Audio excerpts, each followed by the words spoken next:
Hello दोस्तों, स्वागत करते हैं आपका अपनी इस वीडियो में। तो दोस्तों, यहाँ बहुत से बच्चे कह रहे थे कि प्रैक्टिस सेट लाइए, और या तो फिर यहाँ पे ये कह रहे थे कि पेपर लाइए, पिछले कुछ सालों के पेपर हमें करा दीजिए, हल करा दीजिए। तो यहाँ पे हम आपको बता दें कि ये हम जितने भी क्वेश्चन यहाँ पे लाए हुए हैं, ये 2000 के बाद से अभी तक के जितने भी प्रश्न आए हुए हैं परीक्षा में, ये वो क्वेश्चन हैं जिसे हमने यहाँ पे एकत्र करके यहाँ लाया हुआ है आप लोगों के लिए। ये एक प्रैक्टिस सेट है, आपके लिए हमने बनाया है और इसे हम व्याख्या सहित आपको बताएंगे।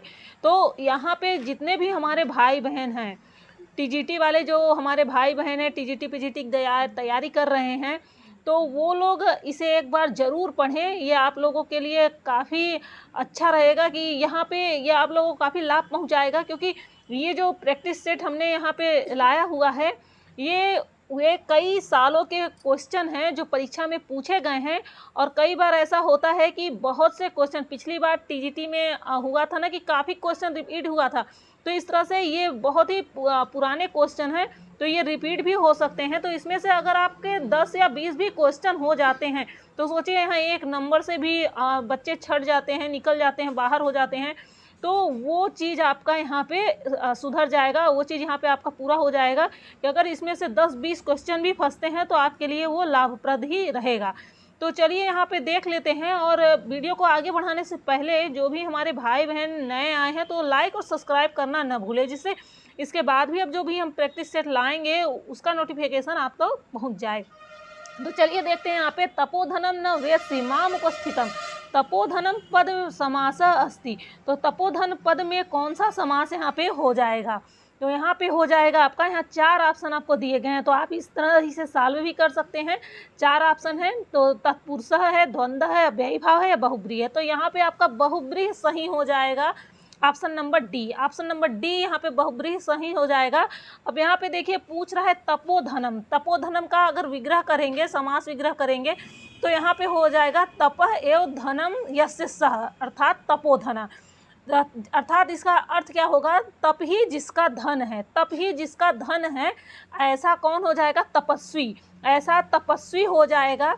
तो यहाँ पे जिसका जो यहाँ पे ये अलग से अर्थ आ रहा है, उसकी वजह से यहाँ पे बहुब्रीहि समास हो जाएगा, क्योंकि न तो यहाँ पे तप और न ही धन, ये दोनों पद यहाँ पे कोई भी अर्थ नहीं स्पष्ट कर रहे हैं, इसका अलग से अर्थ आ रहा है तपस्वी। तो यही होता है बहुब्रीहि समास में, अन्य पद प्रधान होता है इसमें, ठीक है। तो यहाँ पे कौन सा बहुब्रीहि समास होगा? तो समनाधिकरण बहुब्रीहि समास होगा। ये भी आप जान लीजिए कि यहाँ पे समनाधिकरण बहुब्रीहि समास हो जाएगा। और बहुब्रीहि समास के दोनों पदों में समान विभक्ति होती है, उसी को यहाँ पे समनाधिकरण बहुब्रीहि समास कहा गया है, जिसके दोनों पदों में समान विभक्ति है, तपो और धनम दोनों पदों में समान विभक्ति हो, तो वहाँ पे समनाधिकरण हो जाएगा। चलिए आगे देखते हैं। आगे है ओदकांतम स्निग्धो जनो अनुगंतव्य कथनमस्ति। किसका कथन है यहाँ पे पूछ रहा है? तो यहाँ पे 4 ऑप्शन है, सारंगर्वः, शार्दूलः, गौतमी, प्रियंवदा। तो यहाँ पे हो जाएगा आपका ऑप्शन नंबर 1 सारंगर्वः। यहाँ पे ऑप्शन नंबर ए आपका राइट हो जाएगा। ओदकांतम स्निग्धो जनो अनुगंतव्य, यह कथन किसका है? तो यह कथन सारंगर्व का है। सारंगर्व कहता है कि हे भगवान, जल दिखाई देने तक प्रिय व्यक्ति का अनुसरण करना चाहिए, अर्थात प्रियजनों को विदा करते समय जलाशय तक ही उनके साथ जाना चाहिए। यह अभिज्ञान शाकुंतलम के 4th अंक से लिया गया है। अभिज्ञान शाकुंतलम के 4th अंक में क्या है? यहाँ पे शकुंतला की विदाई हो रही है। जब शकुंतला की विदाई होती है, तो उस समय विदा करते समय यह शब्द सारंगर्व कहता है कि बस जलाशय तक ही जाइए, अन्यथा उसके आगे नहीं जाइए, उसके आगे जाना शुभ नहीं होगा। तो यह जलाशय तक ही जाने का यहाँ पे वर्णन कर रहे हैं। आगे देखते हैं, अभिज्ञान शाकुंतलस्य कम अंक सर्वश्रेष्ठ अस्ति। तो यहाँ पे अभिज्ञान शाकुंतलम का कौन सा अंक सर्वश्रेष्ठ माना गया है? प्रथम अंक की, द्वितीय अंक की, तृतीय अंक, चतुर्थ अंक। तो आपको तो स्पष्ट ही होगा, यहाँ 4th अंक को सर्वश्रेष्ठ माना गया है, क्योंकि 4th अंक यहाँ का सबसे अभिज्ञान शाकुंतलम का 4th अंक बहुत ही श्रेष्ठ माना गया है। क्यों? क्योंकि यहाँ पे जो कालिदास जी हैं वो यहाँ पे शकुंतला की विदाई, राजा दुष्यंत तथा शकुंतला का प्रणय विवाह, विरह, प्राख्यान तथा पुनर्मिलन, इन सब का सुंदर चित्रण किसमें किया है? तो चतुर्थ अंक में ही किया है। तो यहाँ पे जो अभिज्ञान शाकुंतलम का जो ये चतुर्थ अंक है उसे सबसे श्रेष्ठ माना गया है। और इसके बारे में इसे स्पष्ट करने के लिए इसके लिए एक श्लोक भी प्रतिपादित है। काव्येषु नाटकम रम्यम तत्र रम्या शकुंतला तत्रापि च चतुर्थो अंकस्तत्र श्लोक चतुष्टयम।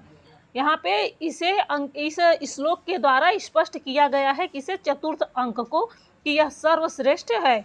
आगे देख लेते हैं। तपोधनम वेत्सि न माम उपस्थितम इति कस्य परिचयो अस्ति। किसका परिचय है यह? तो यहाँ पे किसका परिचय है? तो यहाँ पे 4 ऑप्शन है। हनुमतः, भरतस्य, सर्वलिकस्य, दुर्वासस्य। तो यहाँ पे ऑप्शन नंबर डी राइट हो जाएगा, दुर्वाससः। दुर्वासा यहाँ पे डी राइट हो जाएगा। तपोधनम वेत्सि न माम उपस्थितम, इस वाक्य से दुर्वासा ऋषि का परिचय मिल रहा है। किस ऋषि का? दुर्वासा ऋषि का परिचय मिल रहा है। यह जो पद्य है यह शकुंतला के चतुर्थ अंक का है। यह पद्य शकुंतला के चतुर्थ अंक का है। जब शकुंतला राजा दुष्यंत की चिंता में मग्न थी उसी समय ऋषि दुर्वासा आ जाते हैं और शकुंतला उनका आगमन नहीं जान पाती है। तब दुर्वासा ऋषि इसे संबोधित करते हुए कहते हैं कि विचंत्यति यमन्यमानसा तपोधनम वेत्सि न माम उपस्थितम रम्यस्यति त्वाम न स बोधितोऽपि सन कथाम प्रमत्ता प्रथम कृतामि। अर्थात कि मुझ जैसे तपस्वी को आया हुआ देखकर भी तुम अनदेखा कर रही हो, जानकर भी अनजान बन रही हो। तो तुम जिसे याद कर रही हो, जिसके बारे में विचार कर रही हो, वह तुम्हें याद दिलाने पर भी नहीं याद करेगा। इस तरह से यह श्राप दिया गया था। और किस अंक में दिया गया था? चतुर्थ अंक में। इसलिए चतुर्थ अंक को सर्वश्रेष्ठ माना गया है क्योंकि उनकी जो श्राप वाली सबसे बड़ा कांड था वो इसी अंक में हुआ था। आगे चलिए देख लेते हैं। पातुम न प्रथमम व्यवस्यति जलम इत्यस्ति। यहाँ क्या हो जाएगा? पातुम न प्रथमम व्यवस्यति जलम इत्यस्ति। अर्थात यहाँ पे जो शकुंतला को आज्ञा, जो शकुंतला सबसे आज्ञा ले रही है विदाई के समय, वह यहाँ पे स्पष्ट किया गया है। तो यहाँ पे जो ये इत्यस्ति यह किसमें है? तो यह अभिज्ञान शाकुंतलम है। ऑप्शन नंबर यहाँ पे सी सही हो जाएगा। यहाँ पे सी सही हो जाएगा। यह चतुर्थ अंक से लिया गया है। चतुर्थ अंक में शकुंतला की विदाई हो रही है और इस श्लोक में महर्षि कर्ण सबसे शकुंतला को आज्ञा देने के लिए कहते हैं कि शकुंतला अब विदा होके जा रही है। पातुम न प्रथमम व्यवस्यति जलम। तो शकुंतला विदा होके जा रही है, इसलिए आप सब पूजनीय लोग इसे आज्ञा दें। यह प्रतिगृह को जा रही है। नेक्स्ट देख लेते हैं। अस्मत् शब्द से चतुर्थी बहुवचने रूपम भवति। तो अस्मत् शब्द की चतुर्थी बहुवचन में रूप क्या हो जाएगा? तो यहाँ पे 4 ऑप्शन दिया है। अस्माभ्य, अस्माभ्यः, अस्मभ्यः और अस्मभ्यम। तो यहाँ पे हो जाएगा अस्मद यानी मैं, अस्मद का मैं होता है। और चतुर्थी बहुवचन में रूप क्या बन जाएगा? तो अस्मभ्यम बन जाएगा। ऑप्शन नंबर डी यहाँ पे राइट हो जाएगा, अस्मभ्यम। और इसका रूप इस तरह से चलता है, महम आवाभ्याम अस्मभ्यम। तो महम के आगे यहाँ पे आब्लिक लगा के यहाँ पे में लिखा रहता है, महम में आवाभ्याम नौ और अस्मभ्यम नह, अस्मभ्यम में नह। इस तरह से होता है। कई बार इसे ही पूछ लिया जाता है, तो इसे भी आप लोग ध्यान दीजिएगा। आगे देखते हैं। अपरितोषाद द्विदुषाम न साधु मन्ये प्रयोग विज्ञानम इति वाक्यम वर्तते। इति वाक्यम वर्तते। तो यह वाक्य किसका है? तो यहाँ पे ऑप्शन नंबर डी सही हो जाएगा, कालिदासस्य। ऑप्शन नंबर डी सही हो जाएगा, कालिदासस्य। अपरितोषाद विदुषाम न साधु मन्ये प्रयोग विज्ञानम। प्रयोग विज्ञानम अर्थात जब तक विद्वान संतुष्ट न हो जाए तब तक मैं अपने अभिनय कौशल को सफल नहीं समझता, तब तक मैं अपने अभिनय कौशल को सफल नहीं समझता। यह अभिज्ञान शाकुंतलम के प्रथम अंक में, यह अभिज्ञान शाकुंतलम का प्रथम अंक में वर्णित सूत्रधार जो था उसका कथन था, सूत्रधार का कथन था। नेक्स्ट देख लेते हैं वात्स्यात्, यहाँ पे कुछ धुंधला सा है, तो यास्यत्य शकुंतलेति हृदयं संस्पृष्ट उत्कंठया कस्य वचनमिदं। तो यहाँ पे क्या हो जाएगा, किसका यह वचन है यहाँ पे, तो दुष्यंत का, कण्व का, या शरद्वतस्य का, या गौतम्या का। तो यहाँ पे राइट हो जाएगा कण्वस्य, ऑप्शन नंबर बी राइट हो जाएगा। और ये जो श्लोक है यह अभिज्ञान शाकुंतलम के चतुर्थ अंक से लिया गया है, चतुर्थ अंक से लिया गया है ये श्लोक अभिज्ञान शाकुंतलम के। और ये श्लोक चतुष्टय में आता है और शकुंतला के विदाई के अवसर पर महर्षि कण्व इस श्लोक को कह रहे हैं। नेक्स्ट देख लेते हैं शकुंतलाया अंगुलीयकम कुत्र प्रभ्रष्टम। तो यहाँ पे शकुंतला की अंगुलियक यानी अंगूठी जो थी वो कहाँ खो गई थी, तो किस तीर्थ में खो गई थी, तो 4 ऑप्शन दिया हुआ है। तो यहाँ पे क्या सही हो जाएगा, सची तीर्थ सलीले। शकुंतला को जब पहचान के रूप में राजा दुष्यंत अंगुलियक यानी अंगूठी देते हैं, राजा दुष्यंत तो देते हैं, तो उसके फलस्वरूप हस्तिनापुर में राज संकट उत्पन्न होने पर वह शकुंतला को छोड़कर वापस चले जाते हैं, अंगूठी देकर वापस चले जाते हैं। और जब कुछ समय बीत जाता है तब शकुंतला को की जब विदाई की जाती है तो रास्ते में सची तीर्थ पड़ती है। सची तीर्थ नाम का एक सरोवर पड़ता है, सलीले सरोवर पड़ता है, जिसमें शकुंतला नदी के जल में मुंह जब धुलती है, मुंह धुलने लगती है, तो इसी समय उस जल में उसके हाथ से अंगूठी फिसलकर गिर जाती है, जो बाद में मछली के पेट से मिलती है। नेक्स्ट देख लेते हैं स्त्रीणाम शिक्षित पटुत्वमानिनीषु संदृश्यते इति उक्ति कुत्र। तो यह उक्ति किससे ली गई है, तो यहाँ पे ऑप्शन नंबर डी हो जाएगा अभिज्ञान शाकुंतलम। अभिज्ञान शाकुंतलम के 5वें अंक के 22वें श्लोक से, अभिज्ञान शाकुंतलम के 5वें अंक के 22वें श्लोक से यह सूक्ति ली गई है। और इसका अर्थ क्या हो जाएगा कि स्त्रीणाम शिक्षित पटुत्वमानिनीषु, अर्थात मानवेतर जाति की स्त्रियों में भी शिक्षा के बिना ही चतुरता देखी जाती है। तो ज्ञान संपन्न मानवी नारियों का क्या कहना, तो जो ज्ञान संपन्न मानवी नारियां हैं वो तो अज्ञानी होंगी ही, अर्थात मानवी नारियों में शिक्षा के बिना चातुर्य होना तो स्वाभाविक है ही। नेक्स्ट देख लेते हैं मेघदूते जनक तन्या स्नान पुण्योदकेषु इत्युल्लेखतः परिचितो भवति। तो इसका उल्लेख कहाँ मिलता है, तो ये विंध्याचल, श्रीशैल, चित्रकूटम, रामगिरी आश्रम। तो यहाँ पे जो 4 ऑप्शन है इसमें आपका डी राइट हो जाएगा, रामगिरी आश्रम किस में है, तो मेघदूत में मिलेगा आपको ये। और यहाँ पे जो जनक तनया स्नान पुण्योदकेषु ये पद है, इससे रामगिरी आश्रम का परिचय दिया गया है। और जब प्रमादवश जब यक्ष अपने स्वामी कुबेर को समय से पहले पुष्प नहीं पहुंचाता है तो उससे कुबेर गुस्सा होकर यक्ष को अलकापुरी से 1 वर्ष के लिए निष्कासित कर देता है। यक्ष शाप अवधि जो होती है वो रामगिरी नामक पर्वत में बिताई गई है, तो उसी का उल्लेख यहाँ पे मिल रहा है। नेक्स्ट है आपका वक्रः पंथा यद्यपि इति संकेतेन का नगरी ज्ञाता भवति। तो इसका संकेत किस नगरी का ज्ञान करा रही है, तो यहाँ पे अलकापुरी, उज्जैन्या, विदिशा, अयोध्या। तो यहाँ पे हो जाएगा उज्जैन्या यहाँ पे राइट आंसर हो जाएगा। यक्ष जब अपनी प्रिया को मेघ से संदेश भेजता है उसी क्रम में वह मेघ से कहता है कि उत्तर दिशा में प्रस्थान किए हुए यद्यपि आपका मार्ग टेढ़ा हो जाए, वक्रा पंथा यद्यपि, यदि आपका मार्ग टेढ़ा हो जाएगा, फिर भी उज्जैनी नगरी का यदि दर्शन नहीं किया तो आप निश्चित रूप से ठगे हुए महसूस करेंगे। तो इसके संकेत से यह उज्जैनी नगरी का किसका संकेत कर रहा है, किस नगरी का, तो उज्जैनी नगरी का संकेत यहाँ पे प्राप्त हो रहा है। आगे देखते हैं अगला प्रश्न है आपका, केवलम मंदाक्रांता छंदसि निबद्धम, केवल मंदाक्रांता छंद से निबद्ध है, तो कौन सा इसमें से कौन सा काव्य केवल मंदाक्रांता छंद से निबद्ध है? किरातार्जुनीयम की मेघदूतम की बुद्धचरितम की नैषधीय चरितम।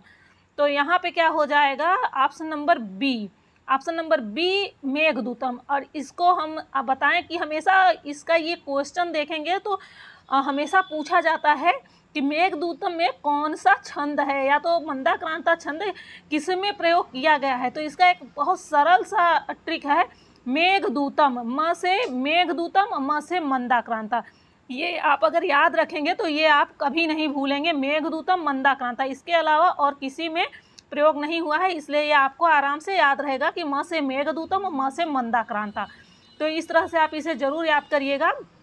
देखिए चलिए, केवलम मंदाक्रांता छंदसि निबद्धम, तो यहाँ पे मेघदूतम है। जब महाकवि कालिदास द्वारा रचित मेघदूत, जो गीत काव्य और खंड काव्य दोनों जाना जाता है, दोनों के नाम से जाना जाता है।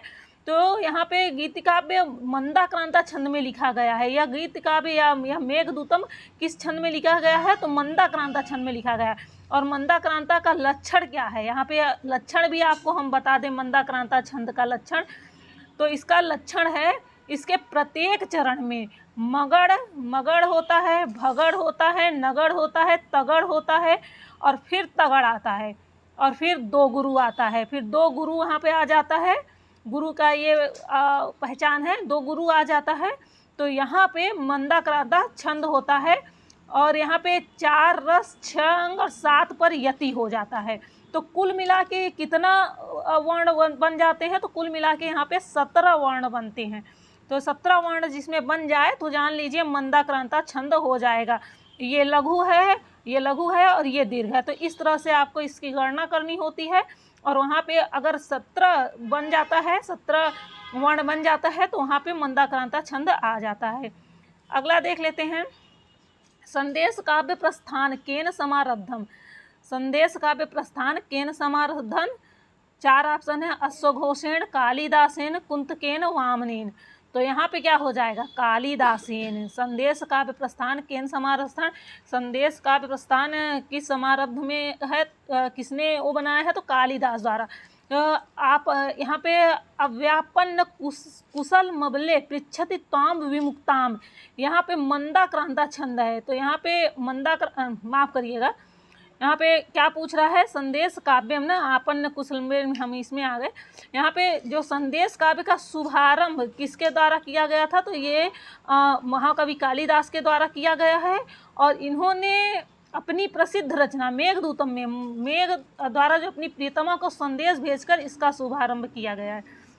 इसका शुभारंभ कैसे किया है? तो मेघ द्वारा अपनी प्रियतमा को संदेश भेजकर इसका शुभारंभ किया गया। संदेश काव्य प्रस्थाने केन समारब्धम, तो संदेश काव्य प्रस्थाने, संदेश भेजकर जिसका प्रस्थान किया गया है, संदेश भेजा गया है, इसका शुभारंभ किसने किया है इस रचना का? तो कालिदास के द्वारा किया गया है, और यह मेघदूतम में है। नेक्स्ट देखते हैं, अव्यापन्न कुशल मबले पृच्छति ताम वियुक्ताम अत्र छंद किम। तो यहाँ पे जो अव्यापन्न कुशल मबले पृच्छति ताम वियुक्ताम, यहाँ पर जो छंद है तो वो मंदाक्रांता छंद है। यहाँ पे कौन सा छंद हो जाएगा? तो मंदाक्रांता छंद हो जाएगा। और मंदाक्रांता छंद के प्रत्येक चरण में अभी हमने आपको बताया, मगड़, भगड़, नगड़, तगड़, तगड़ और दो गुरु वर्णों पर यति हो जाती है। तो यहाँ पे क्या हो जाता है? मंदाक्रांता छंद हो जाएगा यहाँ पे। नेक्स्ट देख लेते हैं, रिक्ता सर्वो भवति ही लघु पूर्णताय गौरवाय, यह उक्ति केन संबंधा, यह उक्ति किससे संबंधित है ना? यह उक्ति किससे संबंधित है? तो यहाँ पे पिछली बार जो क्वेश्चन पूछा था तो वहाँ पे लघु को हटा दिया गया था और पूछा था रिक्ता सर्वो भवति ही खाली स्थान पूर्णताय। ये एक बार क्वेश्चन पूछा गया था, आपको याद होगा अगर आपने टीजीटी की पेपर दिया होगा तो इसे भी याद रखिएगा आप। तो इसका संबंध किससे है? तो 4 ऑप्शन दिया है, कुबेरेण, मेघेन, यक्षेण, यक्षिण्या। तो यहाँ पे हो जाएगा आपका मेघेन। रिक्ता सर्वभौति ही लघु पूर्णताय गौराय, यह उक्ति मेघ से संबंधित है।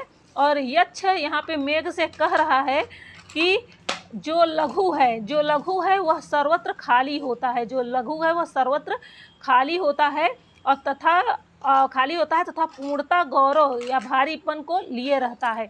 पूर्णता क्या होता है, वो गौरव को लिए होता है। गौरव यहाँ से भारीपन से है, ठीक है, तो पूर्णता गौरव को लिया होता है। नेक्स्ट देख लें, अगला देख लेते हैं यहाँ पे। प्रीतः प्रतिम प्रमुख वचनम स्वागतम व्याजहार कुत्रे मुक्ति किसकी उक्ति है, तो मेघदूते कुमार समूहे ऋतु संहारे रघुवंशे। तो यह उक्ति किसमें है, तो यह उक्ति है मेघदूतम में। मेघदूतम में यह उक्ति है। महाकवि कालिदास द्वारा रचित मेघदूत के पूर्व मेघ के चौथे श्लोक में, यहाँ पे पूर्व मेघ के जो चौथा श्लोक है उसमें यक्ष ने मेघ को प्रसन्नतापूर्वक वचनों से स्वागत वचन कहा हुआ है। स्वागत वचन यहाँ पे कह रहा है मेघ प्रसन्नतापूर्वक, यहाँ पे स्वागत वचन यक्ष ने मेघ को, यक्ष जब देखता है मेघ आ रहा है तब उसके स्वागत वचन में यह उक्ति कही है। आगे देख लेते हैं। विप्रलम्भ सिंगार अंगीरस भवति अस्मिन् काव्ये रघुवंशे मेघदूते शिशुपाल वधे नैषधि चरिते। तो यहाँ पे हो जाएगा आपका ऑप्शन नंबर बी मेघदूते। विप्रलम्भ सिंगार अंगीरस भवति अस्मिन् काव्ये, किस काव्य में विप्रलम्भ सिंगार का अंगीरस भवति होता है, अस्मिन् काव्य किस काव्य में होता है, तो यहाँ पे हो जाएगा आपका ऑप्शन नंबर बी मेघदूते। महाकवि कालिदास के 7 रचनाओं में मेघदूत का अद्वितीय स्थान है और उनकी जो 7 रचनाएं हैं उसमें मेघदूत का बहुत बड़ा स्थान है और यह 2 खंड में विभाजित है। पहला खंड पूर्व मेघ है और दूसरा खंड क्या है, उत्तर मेघ है। तो पहला खंड पूर्व मेघ है, दूसरा खंड उत्तर मेघ है और इस ग्रंथ का आधार क्या है, तो वो ब्रह्मवैवर्त पुराण है। इस ग्रंथ का आधार ब्रह्मवैवर्त पुराण है और इसमें विप्रलम्भ सिंगार अंगीरस के रूप में है।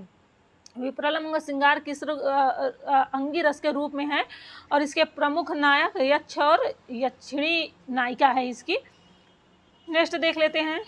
वरम विरोधो अपि समम महात्म्यभिः इत्यस्ति।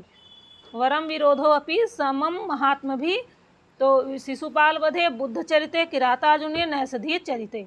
तो यहाँ पे हो जाएगा किरातार्जुनीय। किरातार्जुनीय यहाँ पे ऑप्शन नंबर सी सही हो जाएगा। वरम विरोधो अपि समम महात्म्यभिः, यह जो सूक्ति है वह महाकवि भारवी द्वारा किरातार्जुनीयम में लिखी गई है और यह महाकाव्य के प्रथम सर्ग के 8वें श्लोक से यह सूक्ति ली गई है। यहाँ पे प्रथम सर्ग का 8वां श्लोक, प्रथम सर्ग का 8वां श्लोक है। नेक्स्ट देखते हैं। किरातार्जुनीय किरात इति कस्य बोधकः। किरातार्जुनीय किरात इति कस्य बोधकः, तो यह किसका बोध करा रहा है, ऑप्शन नंबर यहाँ पे सी सही हो जाएगा, शंकरस्य। शंकरस्य यहाँ पे सही ऑप्शन हो जाएगा, ऑप्शन नंबर सी शंकरस्य। किरातार्जुनीयम में किरात शंकर का बोध करा रहा है। किसका बोध करा रहा है, शंकर का बोध करा रहा है। और किरातार्जुनीयम महाकाव्य में 18 सर्ग हैं। कितने सर्ग हैं, तो इसमें 18 सर्ग मिलेंगे और इसका जो प्रथम सर्ग का प्रारंभ है वो द्वैतवन में युधिष्ठिर और वनेचर के वार्तालाप से शुरू होता है। ठीक है, इसको आप जरूर याद रखिएगा। अगला देखते हैं। किरातार्जुनीय से प्रति सर्ग, रुकिए 1 मिनट, हाँ अब ठीक है दिख रहा है। किरातार्जुनीय से प्रति सर्गस्यांतिम पदम भवति। किरातार्जुनीय से प्रति सर्गस्यांतम अंतिम पदम भवति। किरातार्जुनीयम के प्रति सर्ग के अंतिम का पद, जो अंतिम का शब्द है वह क्या है, यहाँ पे पूछ रहा है। ठीक है, तो यहाँ पे हो जाएगा option number A Lakshmi. Lakshmi, हर सर्ग का जो अंतिम पद का जो शब्द है वो लक्ष्मी से यहाँ पे खत्म होता है। तो यहाँ पे जो किरातार्जुनीयम है वो महाकवि भारवी की प्रसिद्ध रचना है और यह बृहत्त्रयी के भी अंतर्गत आता है। इसमें 18 सर्ग है और इसके प्रत्येक सर्ग के अंतिम पद में लक्ष्मी शब्द का उल्लेख आपको जरूर मिलेगा। यह क्वेश्चन कई बार पूछा गया है कि लक्ष्मी शब्द का मतलब घुमा घुमा के कई बार पूछता है कि लक्ष्मी शब्द का जो उल्लेख है वह किसमें मिलेगा आपको, या तो प्रत्येक सर्ग के अंतिम पद में किस शब्द का उल्लेख मिलेगा किरातार्जुनीयम के। इस तरह से कई बार ये क्वेश्चन पूछा गया है, तो ये बहुत ही इंपॉर्टेंट क्वेश्चन है, इसे जरूर याद रखिएगा। नेक्स्ट देखते हैं। गुरु उपदिष्टेन रिपौसुते अपि वा निहंति दंडेन सधर्म विप्लवम अत्र राजनीतो कोऽयमसं परामर्शितः। तो यहाँ पे दंड नीति, युद्ध नीति, समाज नीति, धार्मिक नीति, यहाँ पे 4 ऑप्शन हैं। तो यहाँ पे सही क्या हो जाएगा आपका? ऑप्शन नंबर ए। ऑप्शन नंबर ए दंड नीति यहाँ पे सही हो जाएगा। गुरु उपदिष्टेन रिपो सुते अपि वा निहंति दंडेन स धर्म विप्लवम। तो इस वाक्य में राजनीति के विभाग, जो दंड नीति का वर्णन किया गया है, राजनीति के जो भाग है वो दंड नीति है और उसका वर्णन यहाँ पे किया जा रहा है। अगला देखते हैं। तवाभिधान द्वयथते नतानन दुःसहान मंत्र पदा द्विवोरोगः इत्यत्र नताननः कः? नताननः किसे कहा गया है यहाँ पे? तो यहाँ पे 4 ऑप्शन है। सुयोधनः, धर्मराजः, वनेचरः, भीमसेनः। तो यहाँ पे सुयोधन यहाँ पे सही हो जाएगा। सुयोधन सही हो जाएगा। यहाँ नताननः का संबंध दुर्योधन है, दुर्योधन का ही नाम सुयोधन इस कहा गया है। जब राज्यभार संभाल लेता है उस समय इस दुर्योधन को सुयोधन नाम से जाना गया है, उससे पहले नहीं, ये भी याद रखिएगा। तो यहाँ पे सुयोधन दुर्योधन का नाम है। और वनेचर युधिष्ठिर से कह रहा है कि हे महाराज, आपके नाम के स्मरण मात्र से सुयोधन उसी प्रकार से मुख को नतानन उसी प्रकार से मुख को नीचे कर लेता है। दो सन्मात्र आपदा दिवारोग इत्यत्र नतानन, ये पूछ रहा है ना, तो उसी प्रकार से मुख को नीचे कर लेता है जैसे सर्प गरुड़ पक्षी को आता हुआ जान कर स्मरण करके अपना फंड नीचे कर लेता है। ठीक है, अगला देख लेते हैं। त्रयमेतत् बृहत्त्रयाम गण्यते। तो यहाँ पे क्या हो जाएगा? 4 ऑप्शन है। त्रय बृहत्त्रयाम गण्यते, तो बृहत्त्रयी के अंतर्गत कौन से वो 3 यहाँ पे काव्य हैं जो लिए गए हैं, कौन से वो 3 ग्रंथ हैं जो लिए गए हैं, बृहत्त्रयी के अंतर्गत ग्रंथ आते हैं। तो यहाँ पे आपका आ जाएगा बृहत्त्रयी और लघुत्रयी, ये 2 त्रयी बने हुए हैं, ग्रंथ बने हुए हैं। तो यहाँ बृहत्त्रयी पूछ रहा है, तो बृहत्त्रयी के अंतर्गत 3 ग्रंथ आते हैं, किरातार्जुनीयम, नैषधीय चरितम और शिशुपाल वधम, ये तीनों आते हैं। तो किरातार्जुनीयम किसके द्वारा रचित है? तो किरातार्जुनीयम भारवी द्वारा रचित है, नैषधीय चरितम हर्ष द्वारा रचित है और शिशुपाल वधम माघ द्वारा रचित है। इनकी एक ही रचना मिलती है। और लघुत्रयी के अंतर्गत क्या आता है? लघुत्रयी के अंतर्गत आता है रघुवंशम, कुमार संभवम तथा मेघदूतम, ये तीनों लघुत्रयी के अंतर्गत आते हैं। नेक्स्ट देखते हैं। कथम न मन्युर्ज्वलत्युदीरितः समितरुं शुष्कमिव अग्निरुचिख इत्युक्ता कः प्रेरित? यह उक्ति किससे प्रेरित है? अर्जुन, युधिष्ठिर, वनेचर या सुयोधन? तो यहाँ पे क्या हो जाएगा आपका? यहाँ पे हो जाएगा ऑप्शन नंबर बी सही, युधिष्ठिर से यहाँ पे सही हो जाएगा। इस पंक्ति में जो दिया गया है, यहाँ पे द्रौपदी युधिष्ठिर से कह रही है कि जैसे उठती हुई लपट शुष्क समी वृक्ष को जला देती है, उठती हुई लपट शुष्क समी वृक्ष को जला देती है, उसी प्रकार से उद्दीप्त क्रोध आपको क्यों नहीं जला रही है? और यह उक्ति किरातार्जुनीयम के प्रथम सर्ग के 32वें श्लोक में आपको मिल जाएगी। ठीक है, तो दोस्तों बस अभी वीडियो काफ़ी लंबी हो रही है, तो अभी मैं इतना ही दूंगी। और अगर आपको लगता है कि ये प्रश्न आपके काम के हैं और ये वीडियो अच्छी है, तो आप इसे अपने दोस्तों के पास भी शेयर करिएगा और लाइक सब्सक्राइब ज़रूर कर लीजिएगा, जिससे इसके आगे का भी जो हम आपको दें वीडियो बनाए तो वो आप तक पहुंच सके, इसका नोटिफिकेशन आपको मिल सके। तो हमारी वीडियो देखने के लिए आपका बहुत बहुत धन्यवाद और लाइक सब्सक्राइब करना बिल्कुल नहीं भूलिएगा।